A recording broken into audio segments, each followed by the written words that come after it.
En la madrugada del 12 de octubre de 2019, en Ciudad de México, desperté de golpe, recordando una vida que ya había vivido. El aire frío de la habitación me erizó la piel mientras asimilaba la verdad. Había renacido con la capacidad de escuchar pensamientos ajenos. En ese instante, las intenciones de Alejandra, mi hermana, resonaron en mi mente con claridad devastadora. Esta vez voy a hundirte antes de que te des cuenta. Mi corazón se aceleró al recordar cómo, en mi vida anterior, había sido incriminada y destruida por ella y su ambicioso esposo, Eduardo Montero, el magnate inmobiliario cuyo imperio se construyó sobre mi desgracia. Esta es la historia de cómo una mujer renacida utilizó un don inesperado para enfrentarse a la traición familiar y exponer las mentiras que sostenían un imperio. Suscríbete ahora para descubrir cómo la justicia puede llegar cuando menos se espera, incluso desde otra vida. Renací exactamente 3 años antes del día en que mi hermana me incriminó por el desfalco de 10 millones de pesos de las empresas Montero. Abrí los ojos en mi apartamento de Polanco, desorientada y confundida. Los recuerdos se mezclaban. Tenía 28 años, pero recordaba haber muerto a los 31, tras pasar casi 2 años en La Esperanza, una prisión de mujeres en las afueras de Puebla. Me senté en la cama, intentando respirar con normalidad mientras el pánico me invadía. Toqué mis muñecas, buscando inconscientemente las cicatrices que me había hecho en prisión. La piel estaba intacta. Era real. Había vuelto. «¿Regina? ¿Estás bien?» La voz de mi asistente, Lucía, sonó desde el pasillo. «Sí, dame un minuto», respondí, pero entonces lo escuché. «Qué raro que se haya quedado dormida. Nunca llega tarde a las reuniones del viernes». Me quedé paralizada. Había escuchado sus pensamientos, no sus palabras. Cerré los ojos, concentrándome. ¿Era posible? Recordaba vagamente haber leído sobre personas que, tras experiencias cercanas a la muerte, reportaban fenómenos extraños. Pero esto era diferente. Yo había muerto. Realmente había muerto. El sonido de mi teléfono me sacó de mis pensamientos. Era Alejandra. En mi vida anterior, mi hermana menor siempre había sido mi mayor apoyo, o eso creía, hasta que conoció a Eduardo Montero, heredero del imperio inmobiliario más grande de México, y se convirtió en mi peor enemiga. «Reggie, ¿ya estás lista? Eduardo pasará por nosotras en media hora», dijo al contestar. «Eduardo», murmuré. Escuchar su nombre me provocó un escalofrío. «Sí, ya sabes, mi novio, el hombre que te presenté hace 3 meses. Por Dios, Regina, ¿sigues dormida?» En mi vida anterior, Eduardo y Alejandra me habían utilizado para acceder a los contratos gubernamentales que manejaba desde mi puesto como directora de proyectos especiales en la Secretaría de Desarrollo Urbano. Después, cuando Eduardo necesitó un chivo expiatorio para ocultar su fraude millonario, Alejandra no dudó en ayudarlo a incriminarme. «Voy para allá», respondí secamente. Me vestí con un traje sastre negro y me miré al espejo. 3 años más joven, sin las ojeras permanentes de la prisión, sin la mirada rota. Tenía una segunda oportunidad. Al salir de mi habitación, Lucía me tendió un café. «La reunión es a las 10. Tienes tiempo de revisar los documentos del proyecto Torres del Pedregal». «Gracias», dije, tomando la taza. Intenté concentrarme. «Ojalá no esté de mal humor como ayer cuando le mencioné el cumpleaños de su mamá», pensó Lucía. La miré sorprendida. Podía escuchar sus pensamientos con total claridad. ¿Funcionaría con todos? Una idea comenzó a formarse en mi mente. El coche de Eduardo llegó puntual, elegante y calculador como siempre, con su sonrisa perfecta y su traje hecho a medida. Alejandra bajó la ventanilla y me saludó con la mano. «Apúrate, Reggie, vamos tarde al desayuno». Subí al vehículo, intentando controlar el temblor de mis manos. Allí estaba él, el hombre que había destruido mi vida, sentado frente al volante con la seguridad que da el dinero y el poder. «Buenos días, Regina», saludó Eduardo. «Parece que hoy tampoco se arregló demasiado». No entiendo cómo puede ser hermana de Alejandra. Sentí un nudo en el estómago, pero me obligué a sonreír. «Buenos días, Eduardo». Durante el trayecto me concentré en sus pensamientos. Necesito que me dé acceso a los expedientes de licitación antes del martes. Si no apruebo esos terrenos, perderé el contrato con los chinos. Alejandra parloteaba sobre una fiesta a la que habían asistido, pero sus pensamientos eran distintos. Espero que no se ponga difícil con lo de los permisos. Eduardo dice que es crucial. Así que eso era. Ya estaban planeando usarme. En mi vida anterior, había accedido a mostrarle información confidencial a Eduardo, convencida por Alejandra de que solo quería asesoría informal para una propuesta. Esa fue la primera ficha del dominó que acabó con mi vida. Llegamos al restaurante Pujol, donde nos esperaban los padres de Eduardo. Ricardo Montero, patriarca de la familia, era conocido en los círculos de poder como el zar del concreto por su monopolio en el sector de la construcción. Su esposa, Carmela, era la clásica socialité mexicana, perfectamente conservada, eternamente sonriente y brutalmente clasista.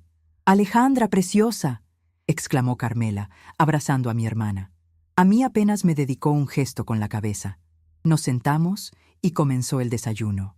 Mientras los demás conversaban, yo me concentraba en sus pensamientos, absorbiendo información que en mi vida anterior nunca había tenido. Si Regina no consigue esos permisos, tendremos que buscar otra forma de acceder a las licitaciones, pensaba Ricardo, mirándome de reojo. Eduardo debe asegurarse ese contrato. Los inversionistas chinos no esperarán mucho, seguía Carmela. La conversación giró hacia mí cuando Eduardo mencionó mi trabajo. Regina tiene una posición privilegiada en la secretaría, ¿verdad? Debe ser fascinante manejar tantos proyectos importantes, dijo con falsa admiración. Antes de responder, me detuve a pensar. En mi vida anterior, este fue el momento en que comenzó todo. Me sentí halagada, importante, y les conté detalles sobre los proyectos en curso. Ahora sabía mejor. Mi trabajo tiene muchas responsabilidades, respondí cautelosamente, y muchos ojos vigilando cada decisión. Eduardo y Ricardo intercambiaron miradas. No va a ser tan fácil como pensábamos, escuché en la mente de Ricardo. Alejandra me dio un codazo disimulado. ¿Por qué está actuando tan rara? Debería estar impresionando a los Montero. Terminado el desayuno, Eduardo se ofreció a llevarme a mi oficina. En el coche, Alejandra comenzó el ataque. «Regina, ¿qué te pasó ahí dentro? Estuviste completamente cortante». «Solo fui profesional», respondí. «No puedo hablar de asuntos confidenciales». «Nadie te pidió secretos de Estado», replicó, irritada. «Estúpida. Si supiera lo importante que es para mi futuro». Ese pensamiento me dolió más que cualquier cosa. En mi vida anterior, había confiado ciegamente en Alejandra. Era mi hermana pequeña, a quien había cuidado desde que nuestros padres murieron en un accidente cuando ella tenía 15 años. Yo había sacrificado mi juventud para darle estabilidad. Pagué su universidad trabajando en 2 empleos y ella me había traicionado por un hombre rico. Al llegar a la secretaría, Eduardo detuvo el coche. «Regina, me gustaría invitarte a cenar. Para hablar de negocios, claro. Tengo algunas ideas para proyectos de vivienda social que podrían interesarle al gobierno». En mi vida anterior, esa cena había sido el inicio del fin. Me había sentido especial, valorada por mi expertise. Qué ingenua fui. «Lo siento, estoy demasiado ocupada esta semana», respondí, bajando del vehículo. «Maldita sea, tendré que buscar otro contacto», pensó Eduardo, aunque su rostro mantenía la sonrisa perfecta. En la oficina, revisé inmediatamente mi agenda. Necesitaba entender exactamente en qué punto de la línea temporal me encontraba. Según mis cálculos, faltaban 3 años para el desfalco. 3 años para preparar mi defensa, para recopilar pruebas, para desenmascarar a Eduardo y Alejandra antes de que pudieran destruirme. El primer paso era proteger mi reputación. En mi vida anterior había sido conocida por ser excesivamente confiada y poco atenta a los detalles administrativos. Esta vez sería diferente. Comencé a documentar meticulosamente cada reunión, cada llamada, cada decisión. Instalé un sistema de grabación en mi oficina y copias de seguridad de todos mis correos electrónicos. Los meses siguientes, observé cómo la relación de Alejandra y Eduardo se fortalecía. Se comprometieron en Navidad, exactamente como la primera vez. La boda se programó para junio, y yo, mientras tanto, construía mi fortaleza. Una noche, Alejandra vino a mi apartamento, aparentemente para mostrarme su vestido de novia. Mientras bebíamos vino, intentó abordar el tema que realmente le interesaba. «Eduardo está muy entusiasmado con los nuevos desarrollos en Santa Fe», comentó casualmente. Dice que sería perfecto si pudiera conseguir esos terrenos que el gobierno pondrá en licitación el próximo mes. Murmuré, fingiendo desinterés. Necesito que me dé alguna información útil. Eduardo está presionándome, pensó, antes de intentar otro enfoque. ¿Sabes? Cuando nos casemos, Eduardo quiere que forme parte de la empresa. Dice que tengo talento para los negocios. «¿Qué considerado?», respondí secamente. Alejandra me miró con extrañeza. «¿Está tan cambiada desde hace unos meses? Antes era tan fácil manipularla». «Regina, ¿estás molesta conmigo por algo?». Tomé un sorbo de vino antes de responder. «¿Por qué habría de estarlo?». «No lo sé, pero ya no eres la misma. Apenas vienes a las reuniones familiares con los Montero, rechazas las invitaciones de Eduardo. Tengo mucho trabajo», respondí simplemente. «Si no coopera, tendríamos que usar el plan B», pensó, y me quedé helada. ¿Plan B? ¿Ya estaban considerando incriminarme 3 años antes? ¿Qué plan B?, pregunté sin pensar. Alejandra me miró confundida. ¿De qué hablas? Me di cuenta de mi error. Nada, pensaba en voz alta sobre un proyecto, pero el daño estaba hecho. Alejandra me observó con sospecha el resto de la noche. La boda fue exactamente como la recordaba. Ostentosa, repleta de políticos y empresarios, una demostración del poder de los Montero. Me mantuve en segundo plano, sonriendo para las fotografías, mientras escuchaba los pensamientos codiciosos de los invitados.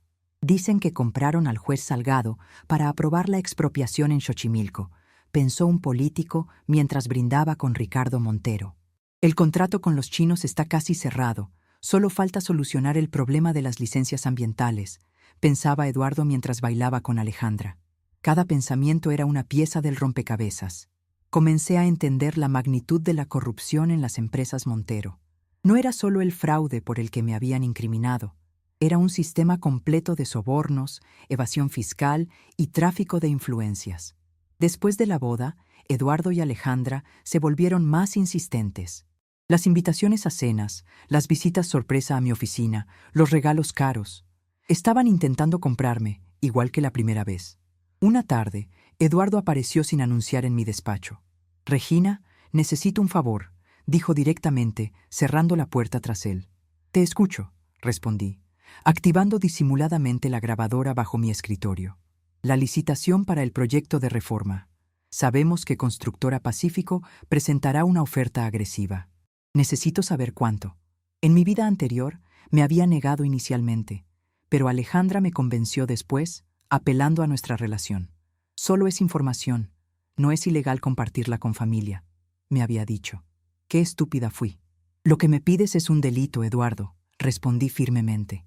«Si quieres participar en la licitación, presenta tu mejor oferta como todos los demás». Su rostro se endureció momentáneamente, pero recuperó la compostura. «Maldita sea. Tendré que recurrir a Gustavo en finanzas. Costará más, pero al menos él no tiene escrúpulos». «Entiendo. Solo pensé que podríamos ayudarnos mutuamente. Como familia», dijo sonriendo. «La familia no te pide que cometas delitos», respondí. «Y si realmente te importara Alejandra, no la pondrías en esta posición». Eduardo se marchó furioso, pero sabía que no sería el final, y no lo fue. Al día siguiente, Alejandra me llamó, llorando. «¿Cómo pudiste humillar así a Eduardo? Es mi esposo». «No lo humillé. Simplemente me negué a cometer un delito». «Exageras. Solo quería algunos números para preparar mejor su oferta. Si no fuera mi hermana, Eduardo ya la habría destruido. Necesitamos su posición en la secretaría». «Alejandra», dije calmadamente, «te quiero, pero no voy a arriesgar mi carrera ni mi libertad por los negocios de tu marido». Hubo un largo silencio. Finalmente, habló con voz fría. «Creí que después de todo lo que he hecho por ti, me ayudarías cuando te necesitara». Casi me reí. En mi vida anterior y en esta, yo había sido quien sacrificó todo por ella, pero no tenía sentido discutirlo ahora. «Lo siento, pero mi respuesta es no». Los meses siguientes fueron tensos. Alejandra apenas me hablaba, y cuando lo hacía, era para intentar persuadirme. Mientras tanto, yo continuaba recopilando información. Descubrí que Eduardo había conseguido la información que necesitaba a través de Gustavo Méndez, el director de finanzas, a quien había pagado con un departamento en Cancún. También descubrí que las empresas Montero estaban en problemas. Las inversiones en Asia no habían salido como esperaban y habían perdido millones. Estaban desesperados por los contratos gubernamentales para mantenerse a flote. Un año después de la boda, Alejandra vino a verme con una propuesta diferente. Eduardo quiere ofrecerte un puesto en la empresa, dijo, sonriendo como si me estuviera haciendo un favor. Director de Relaciones Gubernamentales, el doble de tu salario actual. Con ella dentro, no necesitaríamos sobornar a tantos funcionarios, y cuando llegue el momento, será el chivo expiatorio perfecto. Contuve mi sorpresa. Ya estaban planeando incriminarme 2 años antes de lo que recordaba. Estoy contenta en mi trabajo actual, respondí. Pero gracias por la oferta. Alejandra frunció el ceño. ¿Qué te pasa, Regina? Antes hubiera saltado ante una oportunidad así. He madurado, dije simplemente. Esto complica todo. Eduardo dice que necesitamos acelerar el plan. Me quedé helada. ¿Acelerar el plan? Necesitaba preparar mi defensa más rápido de lo que pensaba. Esa noche, recibí una llamada inesperada de Carmela Montero, invitándome a tomar té en su mansión de Las Lomas. En mi vida anterior, nunca había recibido tal invitación. La mansión Montero era exactamente como la imaginaba, opulenta hasta el mal gusto, con cuadros de artistas famosos que nadie apreciaba y muebles europeos demasiado ornamentados. Carmela me recibió en el jardín, bajo una pérgola cubierta de bugambilias. «Regina, querida, me alegra que hayas venido», dijo, besando el aire junto a mis mejillas. «Veamos si esta mujer tiene precio». «Gracias por la invitación, señora Montero. Llámame Carmela, por favor. Somos familia». Nos sirvieron té en una vajilla que probablemente costaba más que mi coche. Carmela fue directo al grano. «Eduardo me ha contado que te ha ofrecido un puesto en la empresa». «Así es», confirmé. «¿Y puedo preguntar por qué lo has rechazado?» «Es una oportunidad excepcional. Me gusta mi trabajo actual», respondí simplemente. Carmela sonrió con condescendencia. «Todas tienen un precio. Veamos el suyo. Regina, seré franca contigo. Los Montero valoramos la lealtad familiar por encima de todo. Alejandra ahora es parte de nuestra familia, lo que te convierte en una extensión de ella. Eduardo no solo te está ofreciendo un trabajo, te está ofreciendo protección». «¿Protección? ¿De qué necesitaría protección?», pregunté, fingiendo ignorancia. El mundo de la política puede ser impredecible. Hoy estás arriba, mañana, quién sabe. Con nosotros tendrías seguridad, respaldo, un futuro garantizado. Era una amenaza velada, y ambas lo sabíamos. Agradezco su preocupación, pero estoy satisfecha con mi trayectoria actual. Estúpida, no sabe con quién se está metiendo. «Como desees», dijo, manteniendo su sonrisa artificial. «Pero recuerda que las puertas de nuestra familia siempre están abiertas para ti, hasta que se cierran, claro». Salí de allí con la certeza de que había acelerado el reloj. Los Montero no estaban acostumbrados al rechazo, y mi negativa los había puesto nerviosos. 2 semanas después comenzó el ataque. Un reportaje en un periódico nacional cuestionaba mi idoneidad para el cargo, citando fuentes anónimas que sugerían favoritismo en la asignación de contratos. No mencionaba a los Montero, por supuesto, pero insinuaba que empresas cercanas a mi entorno habían recibido trato preferencial. En mi vida anterior, este tipo de ataques habían comenzado mucho más tarde, justo antes del desfalco. Estaban acelerando el plan, tal como Alejandra había pensado. Mi jefe, el secretario López, me llamó a su despacho. «Regina, sabes que confío en ti, pero estos reportajes nos están causando problemas. El presidente ha preguntado específicamente sobre esto». «Es completamente falso», respondí con calma. «De hecho, tengo pruebas de que he rechazado sistemáticamente acercamientos indebidos de ciertas constructoras». Le mostré las grabaciones de mis conversaciones con Eduardo, cuidadosamente editadas para proteger mi conocimiento de sus pensamientos. El secretario pareció impresionado. «Esto es bastante contundente. ¿Por qué no me habías dicho que Montero intentó sobornarte?» Quería manejar la situación discretamente, por respeto a mi hermana, pero ahora que han decidido atacarme públicamente, considero necesario defenderme. Esto podría ser muy grave. Los Montero tienen conexiones hasta en presidencia. Entiendo. Te sugiero mantener un perfil bajo por ahora. Yo hablaré con Comunicación Social para emitir un desmentido sobre estos reportajes. Salí de su oficina con la sensación de que la primera batalla estaba ganada, pero la guerra apenas comenzaba. Esa noche, Alejandra vino a mi apartamento, furiosa. ¿Cómo te atreviste a grabar a Eduardo? ¿A mi esposo? ¿A tu familia? ¿Cómo te enteraste de eso?, pregunté, sorprendida de que la información hubiera llegado tan rápido a los Montero. Eso no importa. ¿Tienes idea de lo que has hecho? Has puesto en peligro todo por lo que hemos trabajado. Si esto se filtra a la prensa, el contrato con los chinos se cae. Estaríamos arruinados. ¿Hemos? Alejandra, tú no has trabajado por nada. Te casaste con un hombre rico y adoptaste sus ambiciones como tuyas. Su rostro se transformó por la rabia. No tienes derecho a juzgarme. Tú no sabes lo que es querer más de la vida. Siempre fuiste tan conformista, tan insignificante. Eduardo me dio la oportunidad de ser alguien, de tener poder. El poder que viene de la corrupción no es poder, es una ilusión, respondí. Y tarde o temprano se derrumba. Alejandra se acercó, amenazante.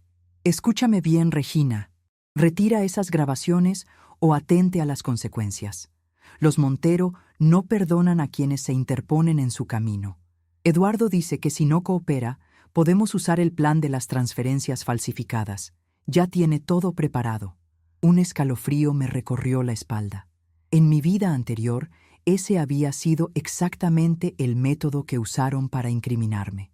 Transferencias falsificadas desde cuentas de la Secretaría a empresas fantasma supuestamente vinculadas a mí. Estaban adelantando el plan casi 2 años. ¿Me estás amenazando?, pregunté, intentando mantener la calma. Te estoy advirtiendo como hermana. Aún puedes elegir el bando correcto. Después de que Alejandra se marchara, revisé mi estrategia. Necesitaba actuar más rápido.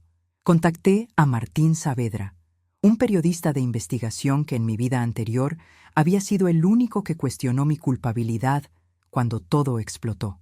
Le ofrecí una historia, sin revelarle todo aún.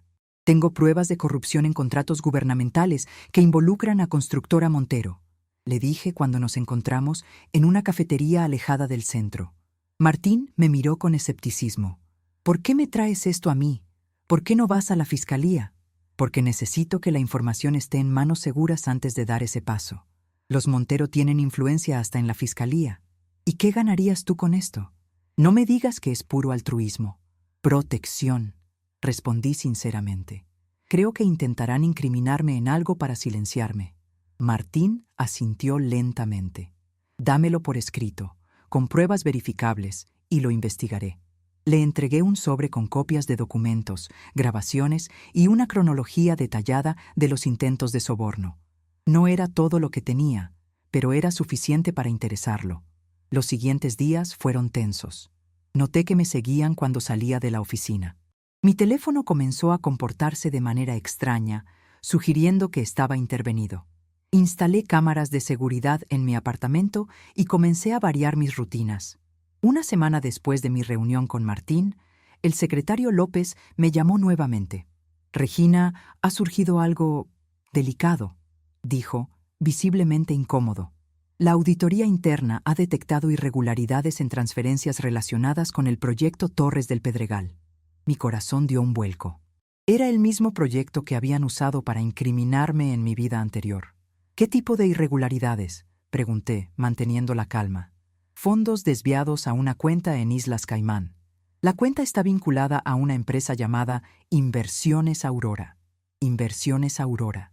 El mismo nombre que habían usado antes. Era como un déjà vu macabro. «Nunca he oído hablar de esa empresa», dije con firmeza. «Y como puede verificar en los registros, nunca autoricé transferencias a cuentas extranjeras. Esto no tiene sentido. Los documentos tienen su firma, pero parece genuinamente sorprendida. La investigación está en curso. Por ahora, debo pedirte que tomes una licencia administrativa hasta que se aclare todo». Era exactamente como la última vez, pero 2 años antes. Estaban acelerando todo el proceso. «Entiendo», respondí. «Pero antes de irme, quisiera dejar constancia de algo. Hace 2 semanas, reporté intentos de soborno por parte de Eduardo Montero. Ahora, casualmente, aparecen acusaciones en mi contra.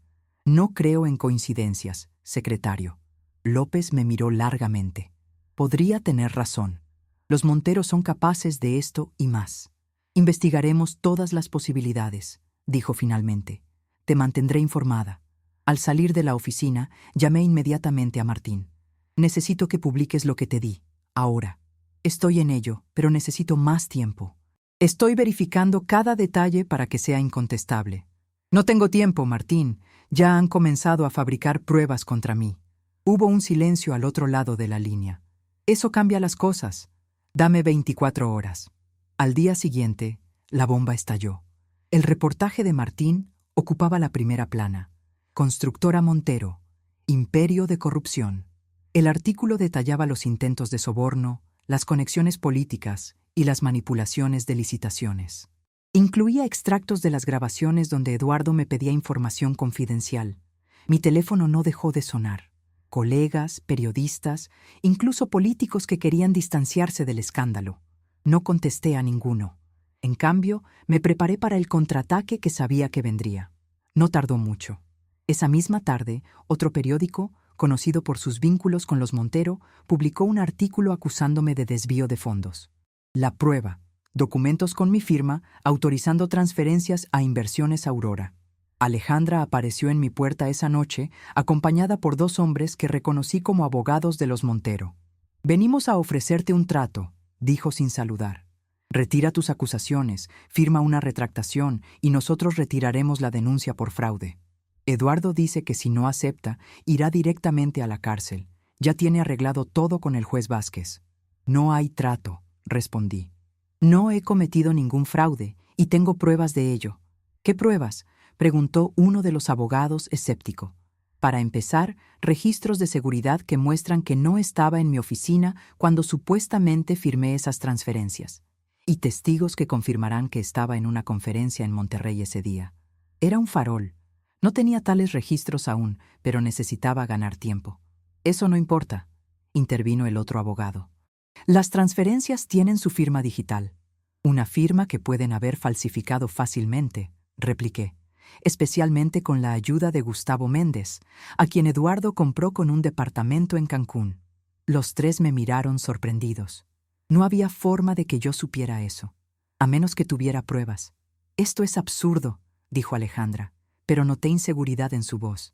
«¿Cómo sabe lo de Gustavo?» «Solo Eduardo y yo sabíamos eso». «Les propongo algo diferente», dije, acercándome a un cajón de mi escritorio. «Yo tengo más pruebas de las que imaginan. Documentos, grabaciones, testigos. Si siguen adelante con esto, no solo caeré yo, caerá todo el imperio Montero». Saqué un sobre y se lo entregué a Alejandra. «Aquí hay copias de todo lo que tengo. Es solo una fracción. El resto está en manos seguras, con instrucciones de publicarlo si me pasa algo». Alejandra abrió el sobre con manos temblorosas. Dentro había copias de conversaciones, documentos internos de las empresas Montero que mostraban pagos irregulares, y algo que los dejó pálidos: una lista de propiedades a nombre de testaferros, incluyendo el departamento de Cancún. «¿Cómo conseguiste esto?», preguntó uno de los abogados, visiblemente alterado. «Tengo mis fuentes», respondí simplemente. «Estamos acabados si esto sale a la luz», pensó Alejandra, mirándome con una mezcla de odio y temor. «Piénsenlo bien», añadí. «Si retiran sus acusaciones ahora, yo no presentaré estas pruebas a la fiscalía. Simplemente me defenderé de lo que ya está publicado». Los abogados intercambiaron miradas preocupadas. «Necesitamos consultar con el señor Montero», dijo uno. «Tienen 24 horas», respondí. «Después de eso, todo esto irá directamente a la Fiscalía Anticorrupción». Cuando se marcharon, me permití respirar profundo por primera vez en horas. El farol había funcionado, pero sabía que necesitaba respaldarlo con pruebas reales. Inmediatamente, contacté a un hacker que conocía de mi vida anterior, quien había ayudado a demostrar mi inocencia cuando ya era demasiado tarde. «Necesito registros de seguridad de la Secretaría para fechas específicas y acceso a servidores de correo», le expliqué. «Eso es ilegal», respondió, preocupado.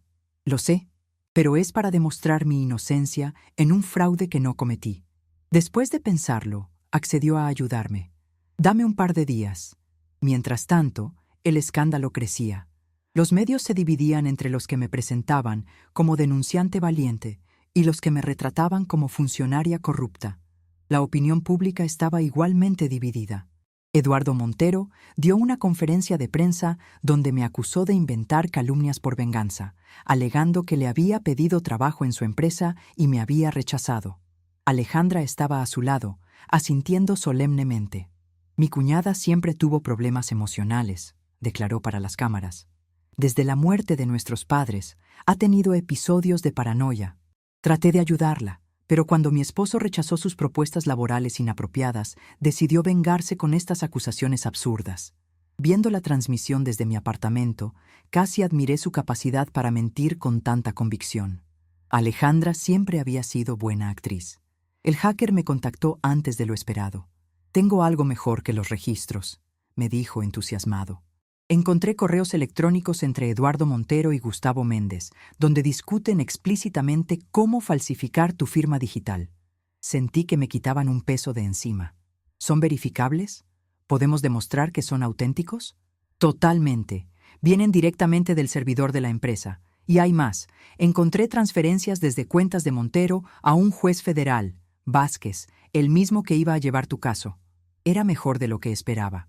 Con esto, no solo podría defenderme, sino que podría hundir a los Montero completamente. Presenté todo a la Fiscalía Anticorrupción, no sin antes enviarlo también a Martín y otros 3 periodistas de confianza, como seguro. La reacción fue inmediata. El juez Vázquez fue suspendido pendiente de investigación y se emitieron órdenes de cateo para las oficinas de Constructora Montero. Eduardo intentó huir del país esa misma noche, pero fue detenido en el aeropuerto. Las imágenes de él esposado dieron la vuelta a todos los noticieros. Alejandra, sorprendentemente, no estaba con él. Había desaparecido. Me preocupaba lo que pudiera hacer. En mi vida anterior, cuando todo se derrumbó, Alejandra había sido capaz de traicionarme sin pestañear. ¿Hasta dónde llegaría ahora que su mundo se desmoronaba? La respuesta llegó esa misma noche. El timbre de mi apartamento sonó pasada la medianoche. A través de la cámara de seguridad vi a Alejandra, sola y aparentemente desarmada. Aún así, tomé precauciones antes de abrir. «¿Qué quieres?», pregunté, manteniendo la puerta apenas entreabierta. «Hablar», respondió con voz quebrada. «Solo eso». La dejé entrar, manteniéndome a distancia. Alejandra parecía haber envejecido años en unos días. Su maquillaje impecable había desaparecido, y sus ojos estaban hinchados de tanto llorar. «Todo se acabó», dijo, dejándose caer en el sofá. «La Fiscalía ha congelado todas nuestras cuentas. Los inversionistas exigen su dinero. Eduardo está detenido. Es el fin. Y todo por su culpa. Si hubiera cooperado desde el principio, ahora seríamos intocables». «No, Alejandra», respondí calmadamente. «Es el fin porque ustedes construyeron un imperio sobre mentiras y corrupción, y porque decidieron convertirme en su chivo expiatorio». Me miró sorprendida. «¿Cómo lo sé?» «Digamos que tengo buenos instintos». Alejandra se levantó de repente, acercándose a mí. «Regina, aún podemos arreglar esto. Eduardo tiene cuentas en el extranjero que la Fiscalía no conoce. Podemos irnos, empezar de nuevo. Si logro convencerla de que me ayude a escapar, después me desharé de ella. Es demasiado peligrosa ahora». Retrocedí, horrorizada no por sus palabras, sino por sus pensamientos. «Después de todo lo que me hiciste, ¿crees que te ayudaría a escapar?» «Eres mi hermana», gritó desesperada. «Se supone que debes estar de mi lado». «Yo siempre estuve de tu lado. Te crié cuando nuestros padres murieron. Te di todo lo que pude. ¿Y tú? Tú estabas dispuesta a enviarme a prisión para proteger a Eduardo y su dinero». Alejandra se quedó inmóvil. Por un momento, vi un destello de la niña que había criado, vulnerable y asustada. Luego su expresión se endureció nuevamente. «No lo entiendes. Eduardo me ofreció todo lo que siempre quise: dinero, poder, estatus. ¿Qué me ofreciste tú? Una vida mediocre, siguiendo las reglas, conformándome con migajas. Si supiera que ya tengo los boletos para Suiza y el pasaporte falso, solo necesito ganar tiempo». «No hay nada más que hablar», dije, dirigiéndome a la puerta. «La Fiscalía estará interesada en saber sobre esas cuentas en el extranjero que mencionaste. El pánico cruzó su rostro. No puedes hacer eso. Soy tu hermana. Y yo soy la persona que ibas a enviar a prisión. 2 veces. ¿2 veces? ¿De qué hablas? Me detuve, dándome cuenta de mi error. No importa. Vete, Alejandra. La próxima vez que nos veamos será en un tribunal. Después de que se marchó, llamé a mi contacto en la fiscalía e informé sobre las cuentas en Suiza y los planes de fuga de Alejandra. Fue detenida esa misma madrugada intentando abordar un vuelo con documentos falsos. Las semanas siguientes fueron un torbellino de declaraciones, audiencias y titulares. El imperio Montero se desmoronaba pieza por pieza. Salieron a la luz más casos de corrupción, sobornos a funcionarios de alto nivel, evasión fiscal masiva. Ricardo Montero sufrió un infarto al ver su imperio destruido y quedó parcialmente paralizado. Eduardo fue condenado a 15 años de prisión por fraude, soborno y obstrucción de la justicia. Alejandra recibió 8 años como cómplice. Durante el juicio, ni siquiera me miró a los ojos. En cuanto a mí, fui completamente exonerada y restituida en mi cargo con una disculpa pública de la Secretaría. Me ofrecieron incluso un ascenso, que rechacé. Después de todo lo ocurrido, necesitaba un cambio. 1 año después del colapso del Imperio Montero, mientras revisaba ofertas de trabajo en el sector privado, recibí una carta de Alejandra desde prisión. La abrí con manos temblorosas, sin saber qué esperar. Regina, hay días en que te odio tanto que apenas puedo respirar. Destruiste todo lo que había construido, todo lo que me importaba. Pero luego recuerdo quién planeó incriminarte, quién estuvo dispuesta a verte pudrir en una celda como esta, y el odio se vuelve contra mí misma. No te pido perdón. No lo merezco y probablemente no lo darías. Solo quiero que sepas que entiendo por qué lo hiciste. En tu lugar, yo habría hecho lo mismo. A veces, en mis peores noches, tengo un sueño extraño. Sueño que todo esto ya pasó antes, que tú ya estuviste donde yo estoy ahora. Es absurdo, lo sé, pero se siente tan real. Alejandra, doblé la carta lentamente. Algunas cosas nunca cambian. Alejandra seguía siendo incapaz de asumir completamente su responsabilidad.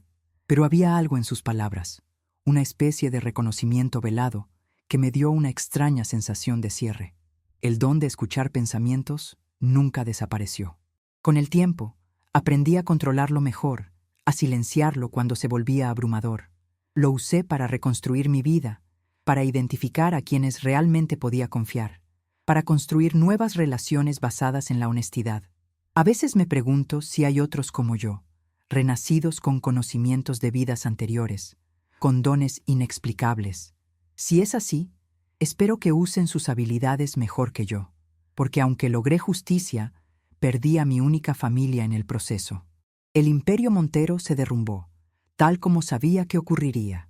Las mentiras nunca son buen cimiento para construir, y aunque gané, en cierto modo también perdí. Pero esta vez, al menos, perdí en mis propios términos.